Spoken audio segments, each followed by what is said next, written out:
فاطمہ تو زہرا رضی اللہ تعالیٰ عنہ سے پوچھا کہ فاطمہ بتاؤ علی کہاں ہے؟ عرض کی بابا جان وہ تھوڑا سا نا خفا ہو گئے. کیا ہوا؟ تھوڑے سے خفا ہو گئے تو مسجد شریف میں تشریف لے گئے. تو سرکار علیہ الصلوۃ والسلام نے نا وہاں تشریف لے گئے سرکار، تو دیکھا کہ حضرت علی المرتضیٰ رضی اللہ تعالیٰ عنہ مسجد میں لیٹے ہوئے ہیں اور آرام فرما رہے ہیں اور مٹی کندھے پر لگی ہے. ذرا انداز دیکھیں محبت کا. سرکار علیہ الصلوۃ والسلام مسجد میں تشریف لے گئے تو کندھے سے مٹی جھاڑتے جا رہے ہیں. مٹی جھاڑتے اور فرمایا قم یا ابا تراب، اے مٹی والے اٹھ، اے مٹی والے اے مٹی والے.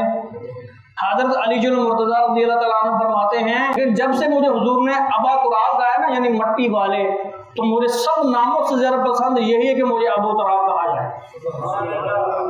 ابو کا معنی صرف باپ نہیں ہوتا بلکہ ابو کا معنی احد، ابو کا معنی والا بھی ہوتا ہے یعنی مٹی والا.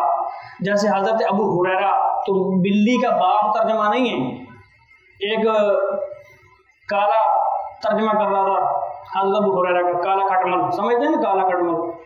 کہتا جی وہ ایک صحابی لیے پھرتے سنی بریلوی جیسے نا ہی ابو ہریرہ. ابو ہریرہ کا معنی بلی کا باپ. میں کہتا تیرا تو یہی نہیں پتا ہے گا کون پورے محلے نہیں پیراوار جڑا صحابہ کرام کے بارے گل کرے. ابو ہریرہ کا معنی بلی کا باپ نہیں ہے بلکہ بلی والا ہے. کی ہے جی؟ ایک بلی تھی، وہ حضرت ابو ہریرہ رضی اللہ عنہ سے محبت کرتی تھی، آپ اس کو کھانا پانی دے دیا کرتے تھے، وہ محبت کرتی تھی آپ سے، اسی وجہ سے آپ کا نام ابو ہریرہ بن گیا یعنی بلی والا.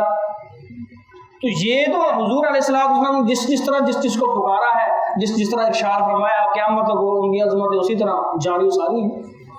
تو ابو تراب کا معنی مٹی کا باپ نہیں ہے بلکہ مٹی والا. تو حضرت علی المرتضیٰ رضی اللہ تعالیٰ عنہ فرماتے ہیں مجھے سب سے زیادہ پسندیدہ ناموں میں سے یہی نام ہے.